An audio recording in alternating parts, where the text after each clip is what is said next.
Hello everybody and welcome back again to Let's Play Disco Elysium. So, we ended the last episode in the middle of a conversation, so I will continue to talk to the missing or no longer missing cryptozoologist in a moment. But first, let me make use of that one skill point that I got last episode. And yeah, I think I'm going to invest a few points into my intellect now again, because that is kind of the archetype that I picked at the beginning of the game.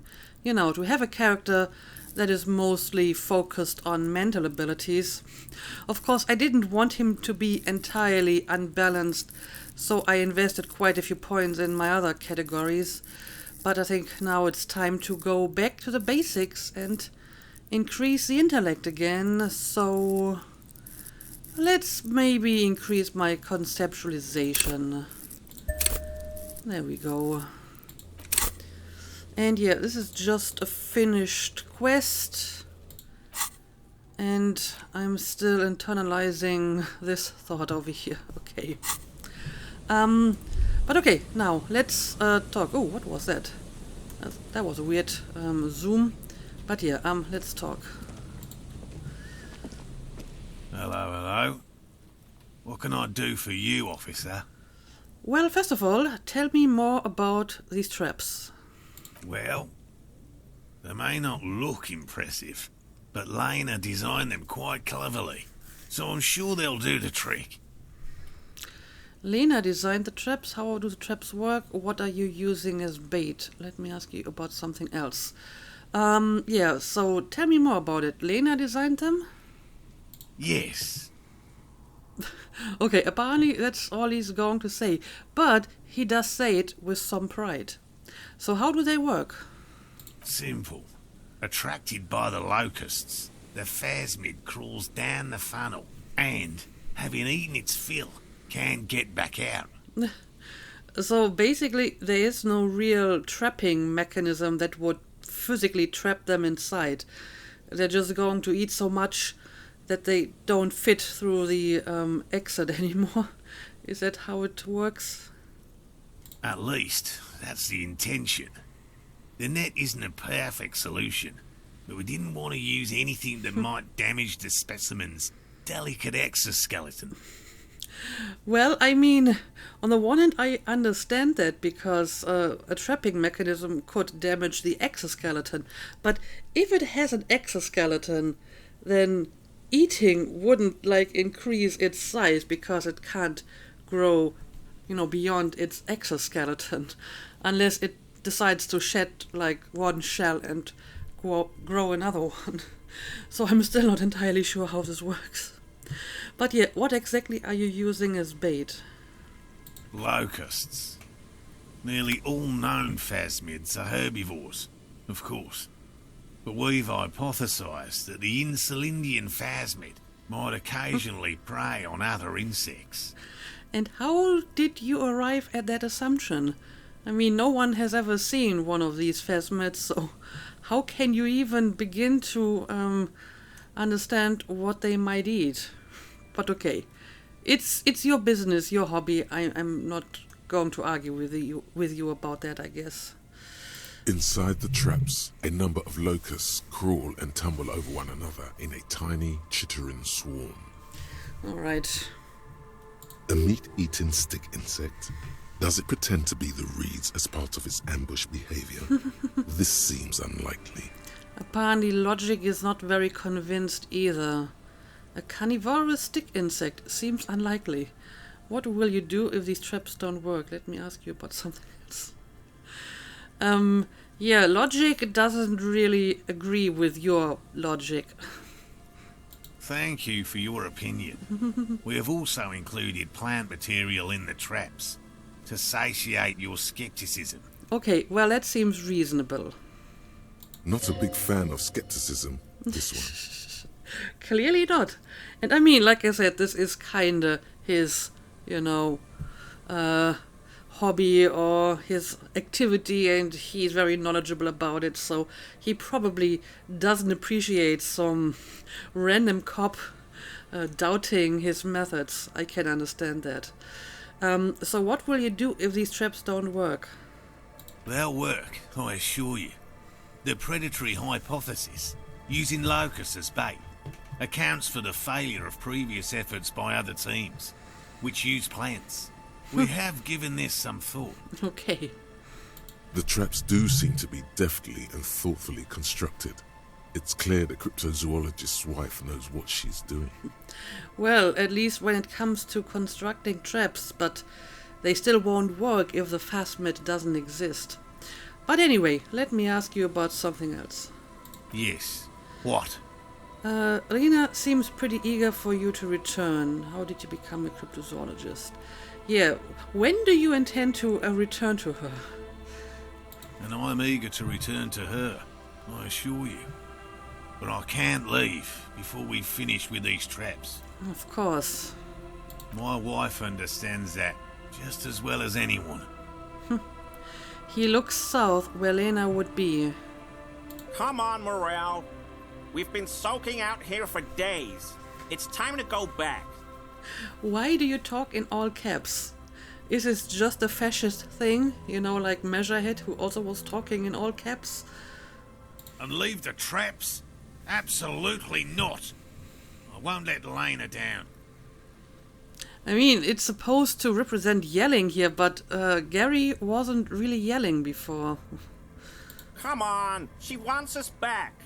I'm soaked up to my nuts over here. We'll both catch reed crabs if we don't dry out soon. I didn't know the phasmid was so important to Lena. Come on, you're doing this for yourself, not her. I mean, we talked to her, and it did seem important to her. So I can see that she would be very, eager to see that phasmid herself. Of course it's important to her. She's seen it. A verified sighting, on record. One of only 4 this century, and it's hers. I see. She's seen it? She cited the phasmid. She didn't tell me that. I mean, we didn't ask her about all the different crypto animals, I'm sure, because I think I failed a skill check, so maybe that's the reason she didn't tell me. Yes, that's how we first came to know one another, in fact. But that's her story to tell, not mine. He coughs, then continues. Suffice to say, it's long been our dream to find proof of the Insulindian phasmid together. I can't abandon course now.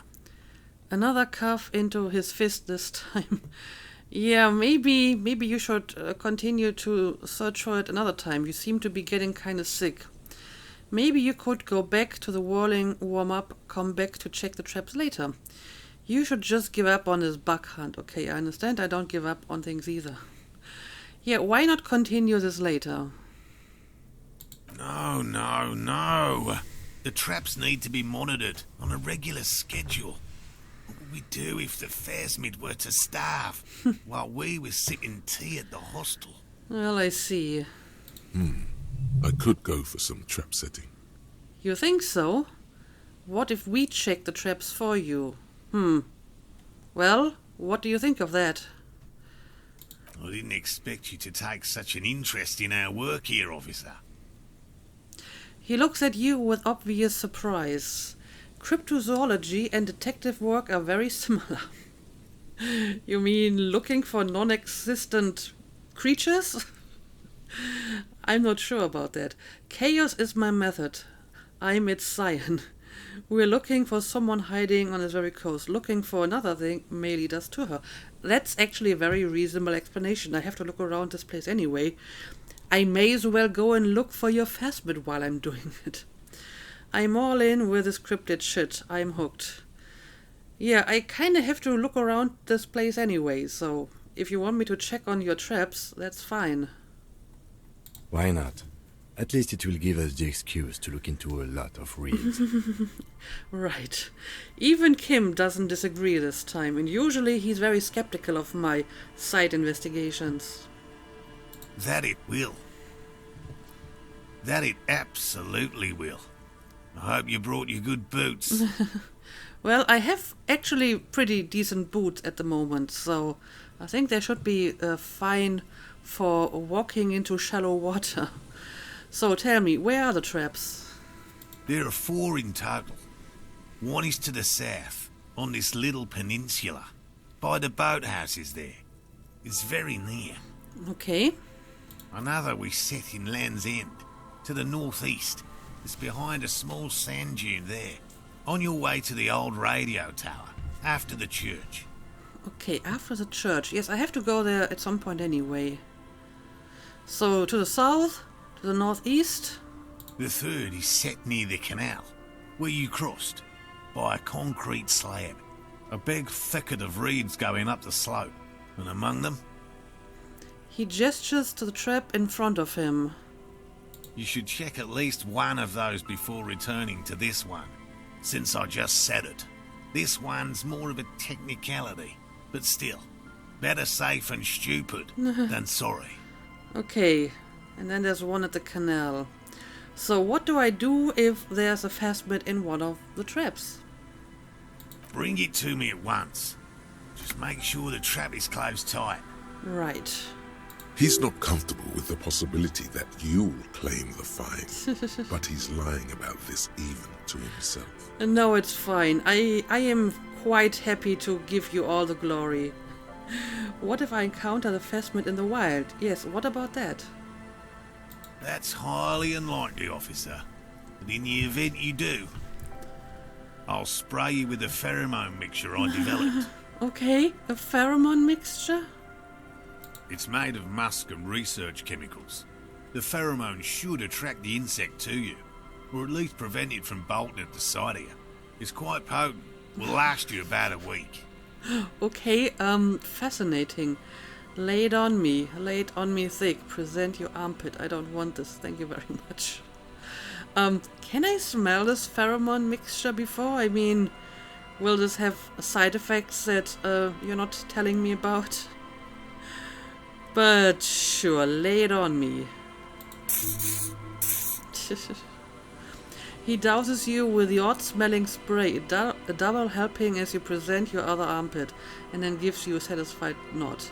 So Barney, it is odd-smelling. Great. This is the smell of dying reeds, of longing crumbling into the water. Okay, well, could be worse, I'm sure. I hope you're not buying this. He dispenses it without letting you touch the canister, so it would be precious like holy water. It is precious. A single dose cost me 50 real to develop. Not that I expect you to understand self-financing one's own research. He looks at the lieutenant with disdain and puts the spray back in his pocket. Yeah, Kim doesn't appreciate your hobby, I think. Anyway, I guess I'm ready. Right, which means you two can pack up and go back to the boiling. But I'm pretty sure there was like another question that I had. Finally, someone's talking sense. And I kinda want to talk to this guy as well, I suppose. Thank you for your help. Gary and I will start breaking down camp. If you have any more questions, now's the time to ask. We'll be gone once you get to it. Okay, so I can ask more questions. If it's more cryptid-related business you want to discuss, you'll have time for that later too. Well, maybe I have other business to discuss. But what if the information is vital? On the hunt. Right. What about his eager-to-leave friend Gary there? Talk to him too, perhaps. I definitely want to, but first, tell me more about yourself. How did you become a cryptozoologist? I've just always liked animals and puzzles. Searching for cryptids is a bit of both. He seems reluctant to talk about himself, but he'll open up, if you prod a little. So you're living your childhood dream out here. Why not just be a zoologist? Real animals are puzzling too. Have you ever discovered a cryptid? Yeah, I mean, that's a good question. Why not just be a normal zoologist? Real. I know you think one is a respectable profession, while the other is superstition. Everyone does. I mean, the one at least deals with animals that everyone can see. And it's not just about looking for them. It's a profession just like any others. Honestly, being a cryptozoologist trumps most of the garbage I've seen people do. That actually is not wrong. Cryptozoology does seem like a lot of wishful thinking. Yeah, I've seen people do quite a bit of garbage around here. My methods do not differ from other scientists. I simply draw upon a wider variety of evidence. And I have more hope that something truly surprising might happen. And has anything truly surprising ever happened to you before? No, as I said, I have yet to catch a cryptid, although I have come close. Close enough to keep trying. How do you know? Interesting. Something for later, this close call. What kinds of evidence do you use? So you have never discovered a cryptid. What kinds of evidence do you use? Everything from forgotten regional lore to newspaper accounts, like the one that brought us here, to look for the phasmid. I keep a very open mind. He's interested in things that people believe that scientists don't. You think other scientists don't listen to ordinary people enough? That's probably what he's thinking. Most establishment scientists only care about reputation and remuneration, not real research, and certainly not the truth. They're a cowardly lot, and both the field and basement archives can be dangerous places. Well, or maybe they just don't want to waste time on wild goose chases, or wild bug chases, as it were. So you have never actually discovered a cryptid? No. Very few cryptids are ever discovered, and not for a lack of trying. To stay hidden is a cryptid's primary quality. It's even in the name, cryptid. Yeah, but maybe the cryptid's prime quality is that they don't exist. That would also account for them never being discovered. Or rarely ever. So how many cryptids have been found overall? Of the list of cryptids kept by the Cryptozoological Society of Chemney, which is 4,082 items long, about 2,000 have been confirmed as hoaxes. Okay, well that is interesting. But how many have been actually discovered? 2 are categorised as confirmed discoveries. The rest are in differing stages of discovery, refutation, and data collection. So only 2 have been proven to be real. I actually find it more fascinating that you have like 2,000 apparently proven to be not real, because how do you prove a negative? So I'm not sure why they think these 2,000 are hoaxes and the rest are not. Very fascinating. But yeah, 2 have been proven to be real, you say? Yes, the Chateau Quan forest pygmy, who turned out to be an extinct species of primate, and a cave salamander from Yugograd, who is, honestly, quite unremarkable. It's in a zoo somewhere. I'm guessing it's in a zoo now. It wasn't in a zoo before, when it was still a cryptid, right? I mean, that would be kind of funny if you discover your missing cryptid in a zoo, and apparently one of your cryptids is actually extinct. So, I guess you didn't really find a living specimen. So that makes 1.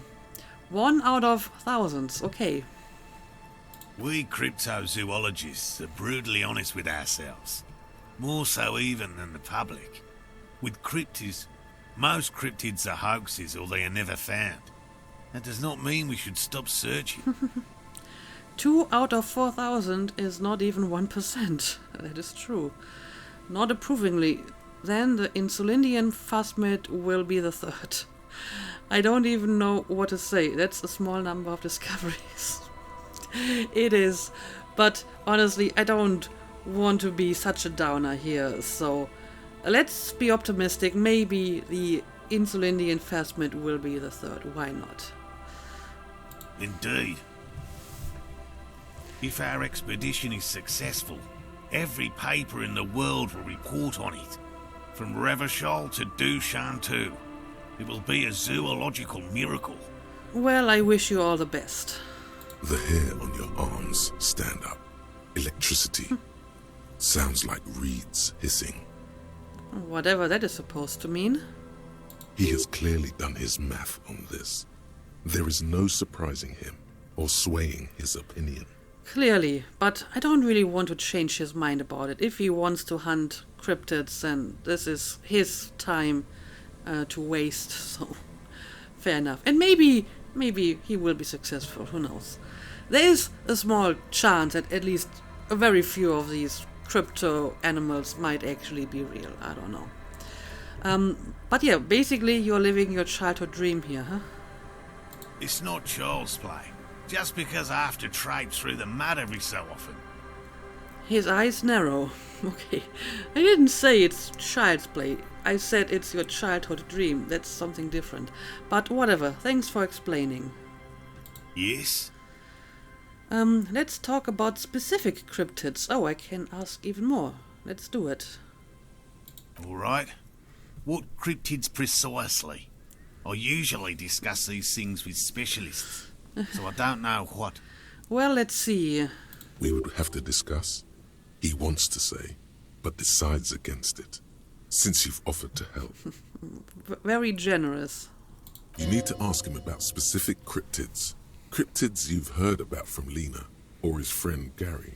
He won't just talk. Well, but I'm not familiar with any specific cryptid. Specifically because I failed that skill check with Lena. Which cryptid did you almost catch? You said before that you almost caught one. Well, I guess this is somewhat specific.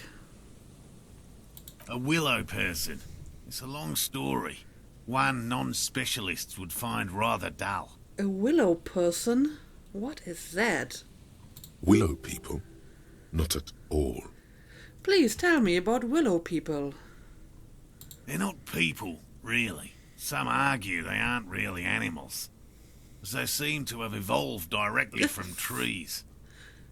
He says in a self-explanatory everyday manner. Yeah, if they have evolved from trees, that would make them plants.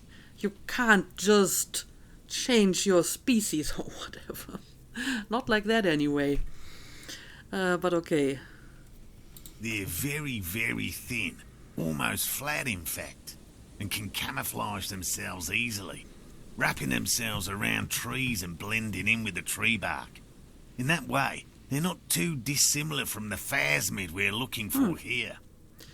Wait, so I may have seen those willow people without knowing it. How did you almost catch a willow person?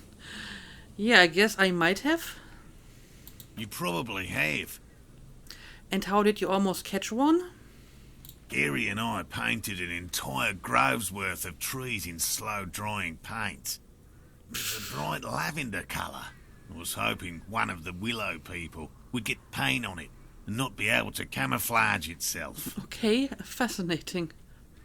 After waiting in hiding for hours, I saw a figure slip from one of the trees, a lavender shadow, dashing through the grove. And then? I chased it with a net. Not very elegant. You can't be elegant in the field. And, well, it was faster than me. Okay. A lavender shadow. So that's all you've seen, a lavender shadow. I mean, that could be, well, something else as well, I suppose. Kim seems to think so. I know you think we were snacking on funny mushrooms. It's easier to mock someone than to admit that the world might be more interesting than you've imagined. Honestly, I think the world is pretty interesting, even without cryptids, so I don't need to think of potentially imaginary animals to make it more interesting. Furthermore, I'm not saying it was a confirmed sighting. I'm painfully aware of what goes into verifying such things. There is a serious possibility that I saw a squirrel or a trick of the light. I am my own harshest critic. Okay, good to know. He makes it a real point here to sound falsifiable. And Lena's sighting of the phasmid, is that I don't know, the same? Yeah, tell me more about that. Confirmed. It's 100% verified and meets all the standards of an authentic cryptid sighting. Okay, what are the standards of authentic cryptic sighting? Well, Barney, I can ask that. He's probably not going to tell me about any cool cryptic, but let's try it. No offence, officer, but I'm not much of a pedagogue. I don't know what I would have done if Lena hadn't persuaded me to go back to field research. You should ask her if you want interesting stories. Yeah, I guess I have to return to her and see if I can retry that skill check. Me? I'm not a people person, unless you haven't noticed. And I don't make a good lecturer. My strength lies in field work and persistence. He brushes an errant strand of hair from his eye.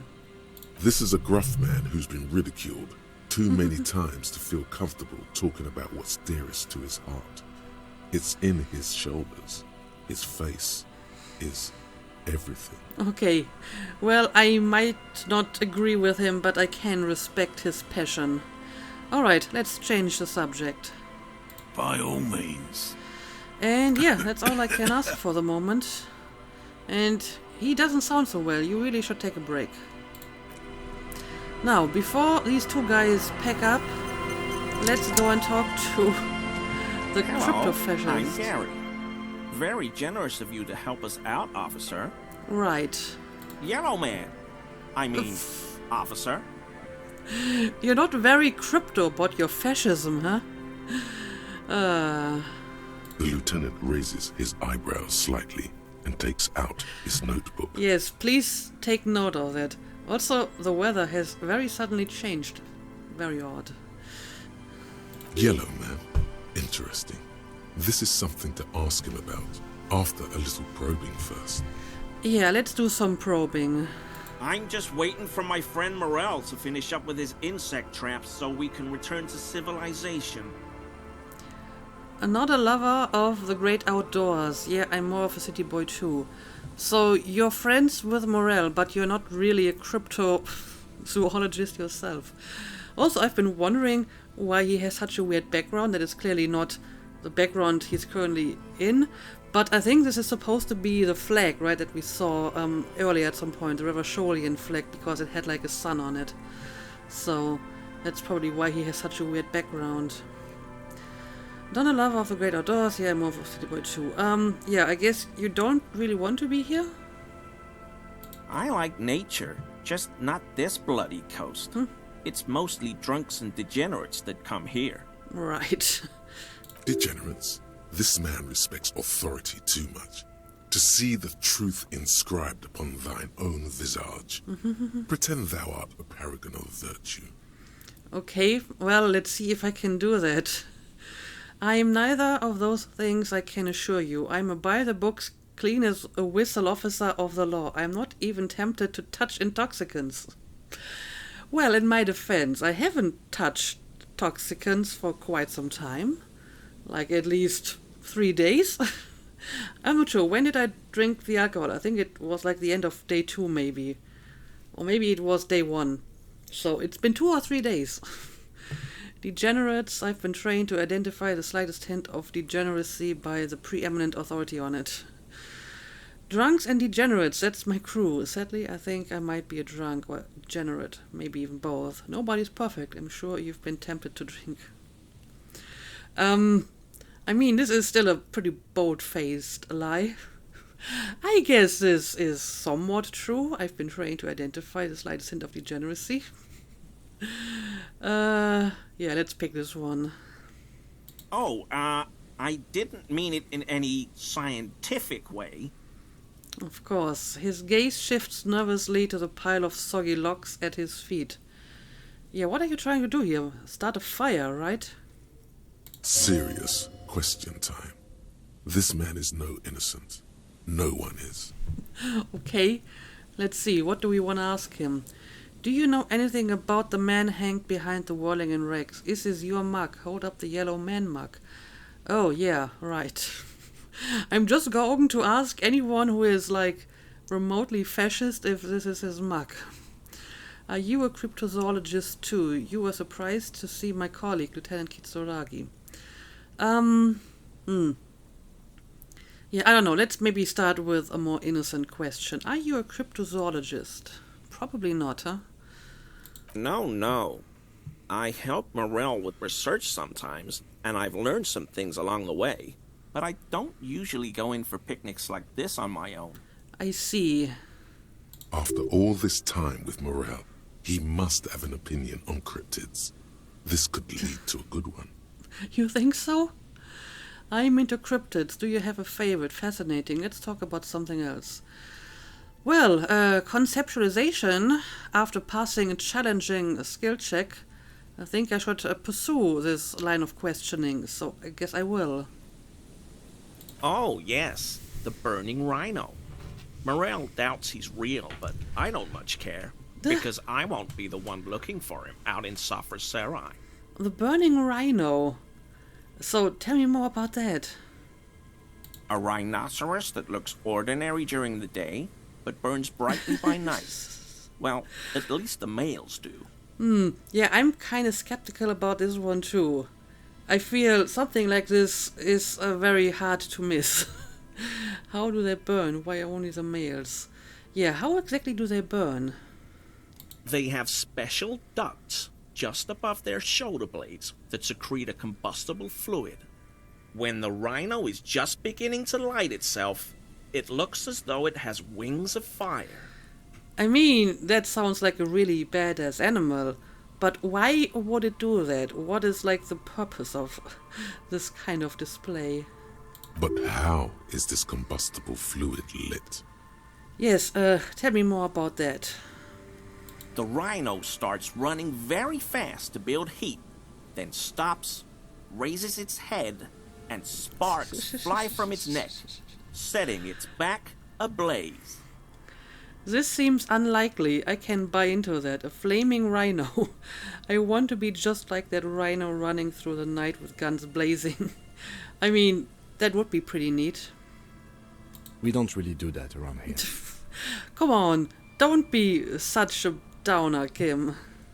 Perhaps we should have more such decisive action in Revacol. You know, this city used to be a flaming rhino once. A long time ago. He says and then pauses thoughtfully. So now you're going to use the flaming rhino as some kind of allegory for this place, okay? So why only the males? The flames are not just for decoration. They are an integral part of the beast's mating behavior. Of course. How so? During the burning rhino's mating season, herds of male rhinos, all aflame, encircle herds of female rhinos, forming a fiery ring as they begin to copulate loudly. I see you have really put some thought into that. Local peasants call it the passion ring. They fear the rhinos, as perhaps they should. Anyway. Okay. I mean, honestly, this burning rhino sounds so absurd. I kind of wish it would be real, but probably not. The lieutenant sighs without looking up from his notes. I think you don't have to write this down, Kim. I don't think this is important. It's clear that burning rhino is dear to him on many levels. Some even spiritual.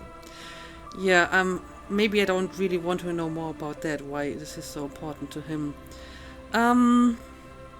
Yeah, I don't know. Do you know anything about the man hanged behind the walling in Rex, maybe? Oh, so that's what the RCM in Martinez is about. Great. Great to hear someone's finally taking care of that.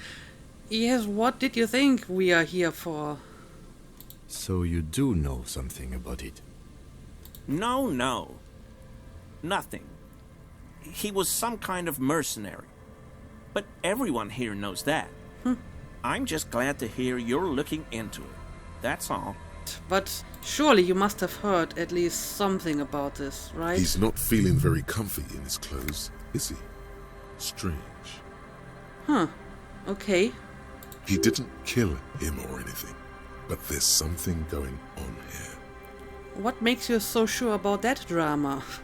I mean, at the moment we have no reason to suspect him, but I don't really have any good suspect at the moment except Ruby, and I'm not convinced it was her based on the evidence so far. Yeah, I don't know. Is this your mug, maybe? My mug? Why would you think that? Well, reasons.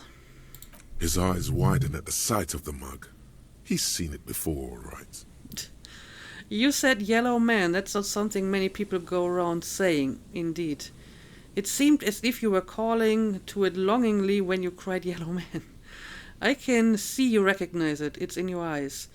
You look like the kind of guy who might have a collection of mugs like this, home in his colonial mug collection.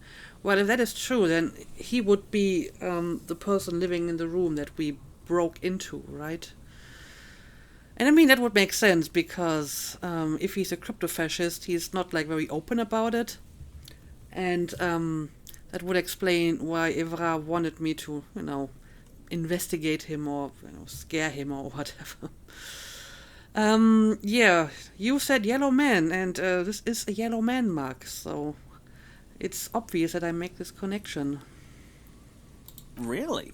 I hear it all the time. All in jest, of course. No offense meant to anyone. Just admit it, man. You put the mug in the trash container behind the whirling.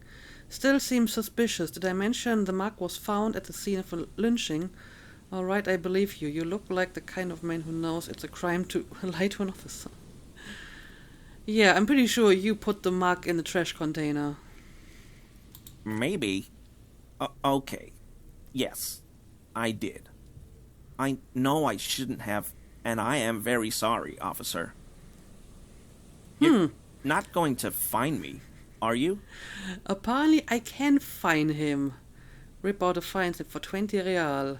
100 real, 250 real, the maximum. Huh.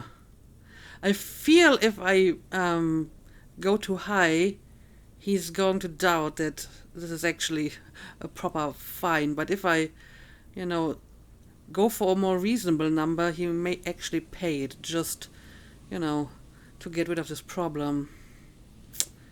Let's try 100 real. Okay, I deserve that. And I won't do it again. You have my word. Okay. I guess I will take your word on it. I don't know what got into me.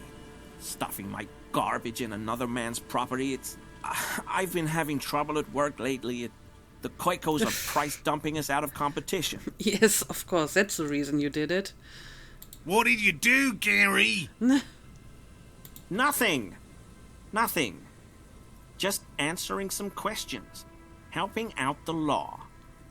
How did you get into the trash container? Gary, did you put the clothes of a murder victim, the man who was hanged behind the Walling racks, into the trash container? I mean, he clearly has access to the trash container, so it might have been him putting the clothes there. Yeah, how did you get into the trash container? I know a guy who works with the trash collection services, CS Municipal. He gave me a master key for the trash containers of Martinez. Why would you need to get into everyone's trash? Yeah, that's a good question. So I can use the Whirling's trash compactor to store my own stuff. Garbage disposal is expensive as hell. The damn Hemians run it like a mob. So again, you're blaming it on, some other people, some foreigners, of course. I'm sorry, okay? I thought I could cut costs. I shouldn't have. I shouldn't have disgraced myself. I should fine you for this again. Disgraced? No need for the histrionic, sir. It was, after all, just a trash container. He studies his reaction. Gary doesn't answer. Sadly, it seems that he doesn't actually give the fine to me. I guess it's just going to the RCM or whatever. I was hoping that maybe I could get the money. Which, arguably, would be kind of corrupt, but still. He's a fascist, so who cares if I get some money from him and it's going to be corrupt. Gary, did you put the clothes of a murder victim, the man who was hanged behind the Walling and Rex, into the trash container? That's a good question. Officer, please, let me explain. It's not like that. Okay, you sound very defensive. Please explain. I was only cleaning up. I live right across the yard from where he was hanged, and I saw him stripped naked.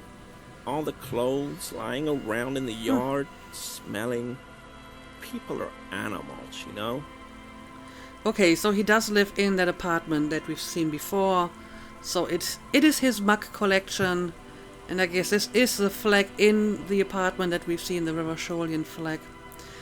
Okay, well, please go on. Then I came out to clean up the rags because no one else would. I put them into the whirling's trash, along with a broken mug, admittedly. He changes his mind mid-sentence. You do realize that you basically tampered with a crime scene here, huh? Okay. I was coming to throw the mug away, and, well, I threw the mug there and the clothes too. Right. Right. It was just civic duty. The lieutenant remarks drolly. He seems very amused by this. I think he just enjoys seeing the fascists squirm like that. Exactly. That's exactly what it was. Civic duty. Right. As he shifts uncomfortably, a series of clicks, like the clinking of glass beads against one another as they roll across a hardwood floor.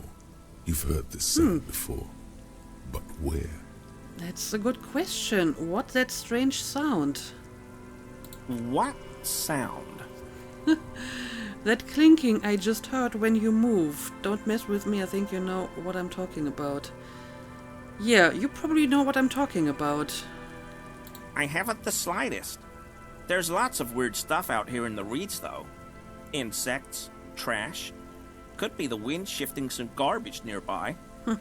Every day, the wind shifts the reeds and whatever was left in them. Tambourines and condom wrappers, plastic and glass bottles. The smell of decay. Yeah, but this clearly was something different. The sound you heard was not the sound of something easily abandoned. Yeah, let me ask about that sound again. What sound? That clinking I just heard when you moved. Really? He fans his arms out slowly and this time his motions are soundless. There's lots of weird stuff out here in the reeds, though. Insects, trash. Could be the wind shifting some garbage nearby. Every day, the wind. The sound you heard was not the sound of something easily abandoned. Yeah, clearly something's going on here. You wouldn't know anything about the victim's missing armor, would you? Right, because he threw the clothes away, but the armor is missing. Armor? No. I mean, yes, of course. I know he was wearing armor, but I don't know anything about it. I don't know, you seem very suspicious. An infant could see he's not telling the truth, but he's too scared to admit more wrongdoing. There's something going on here. You should observe him more closely after this topic is concluded. Yes, I probably should. So let's move on for now. I hope I could help your investigation, in my small way.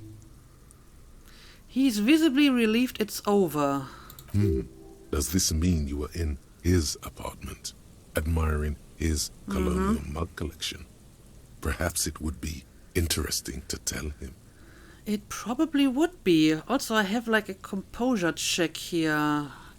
Why is he shifting around like that? Analyze Gary's composure. So what do we want to do first? Try the check or try one of the other options? Maybe I will leave the check for later. Yeah, you were surprised to see my colleague here. Not many Sealites here, or anywhere, other than Sale. I meant no offense, truly. Yeah, I'm sure you meant no offense. Do you remember how, when we met Measurehead and I said the next racist will be the really good one? Yes, I think so. Sorry, as you know, I've been having problems with my memory. Yeah, I do remember that. Well, this is that racist. Yes, our lucky racist. Will you grant us 3 wishes, Gary? Are you a racist? I don't know. I like the previous racist better. He's nothing compared to Measurehead. Well, it would be nice if he could grant us 3 wishes. Hey, man, all I meant was there are not many Sealites around here. I'm just stating a fact.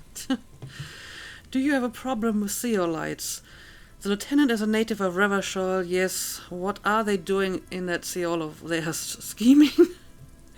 But it doesn't really matter, because the lieutenant is a native of Revachol. Oh, yes. Of course he is. I was just speaking about his connections. Let's change the subject, okay? Yeah, that's maybe for the better. So, Gary, do you live nearby? Sure do, officer. Okay. His eyes narrow slightly. He's wondering where this is going. Have you found your door open lately, and you're a big fan of Men from Hjarndal? Mr. Clare must be very angry with you. I think I broke into your apartment. I'm very sorry. We'll return to this later. For now, let me ask you something else. Yeah, Mr. Clare must be very angry with you. Mr. Everard? The color drains from his face. Yes, he insisted that I open the door to your apartment. Well, I guess I'm just going to bluntly tell him. So you work for Everard Clare? Officer, please tell him we're good. No, tell him I'll make it up to him. Okay, I guess I will do that. What have I done? He'll send the muscle after me. The man looks around, whispering. He makes sure no one hears you talk. As he lowers his tone, he hunches his back. Really, I don't even know what it was about. I just opened the door. Yeah, I don't know what it was, but he doesn't like you. Try not to shift yourself, Gary. It's just an open door. Not grimly, our discussion on this topic is over. Yeah, I'm not really sure what this was about, but I guess he doesn't like you. I was probably talking too loud in the whirling the other night. About some theories. Stupid. Shouldn't have run my mouth loud like that. Yeah, I think you really didn't fully get the crypto part of the cryptofascism, because you're not very crypto. I won't do it again. If there's anything I can do to assist you, or the Union, just ask, okay? I'll try to help if I can. Okay. This scared him proper. He's positively melting from fear. Has to prop himself up with a lot of anger to keep it together. Yeah, he doesn't have a lot of composure, to be honest. The weather vane has turned. He cannot be unturned. He clearly liked his squirming. He may even have changed his mind about the whole door-opening operation.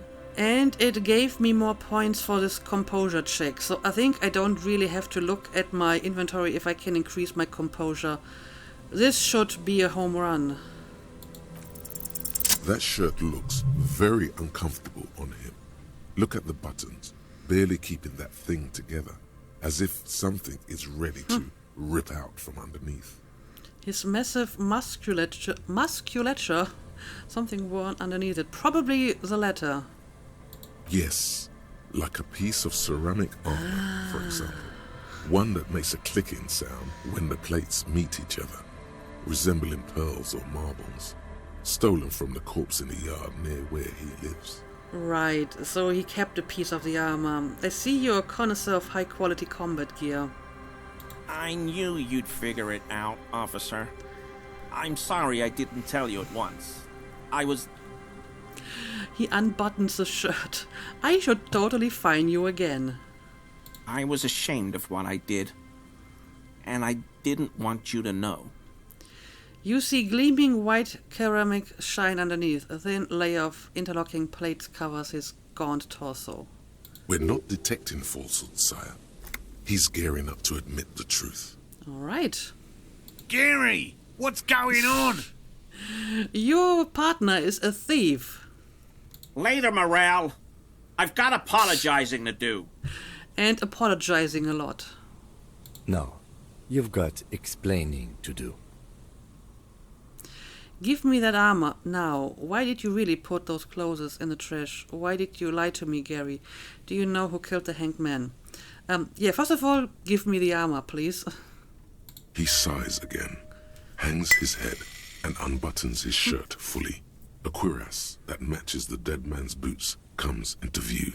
Soon it is in your hands, smelling of his sweat. There we go, another piece of the armor. But so light to hold, like a bag of cotton. So why did you really put the clothes in the trash? Everyone was picking those pieces off him, and I was watching them do it. And they'd scattered his clothes all over the yard. Everything was smelling. He looks at his feet. So I went there to take out the trash and started cleaning up. All those rags on the ground, him swinging up there, and I had a lapse of honor, sir.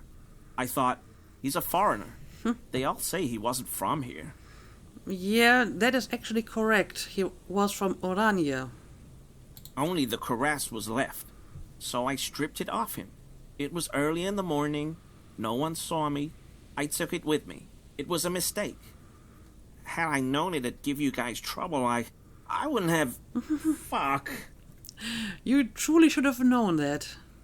We're detecting sincere contrition here, sire. He's not trying to flatter anyone.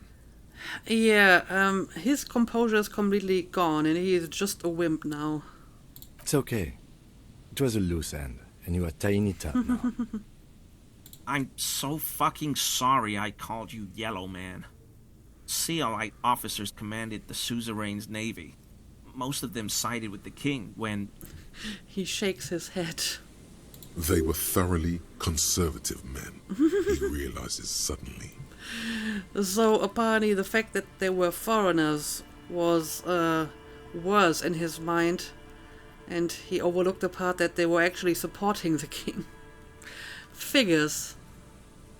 It's difficult to say what the lieutenant thinks of this historic apology. His face does not belie emotions. It's not a good apology, but he does seem somewhat honest about it, so there's that. But yeah, why did you lie to me?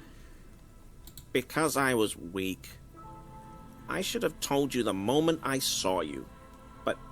The hell, Gary? You in trouble? He is in a lot of trouble. I'll explain later.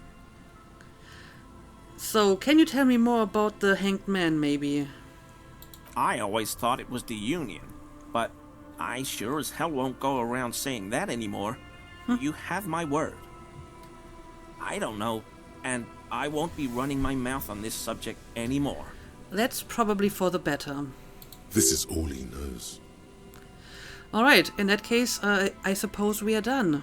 Or do you have any other parts of the armor? I mean, I still need, I guess, the helmet, probably. Yes, absolutely. I will never do anything like this again. I won't mess with Mr. Clare either. You have my word. Okay, well, in that case, thank you for your cooperation. Well, he just collapsed like a house of cards once we mentioned all the stuff that he's done. But anyway, I will have a look at that piece of armor we just got. But since the episode is getting very long, I'm going to make a cut first and we will continue this in the next one. So as always, thank you for watching and see you again next time.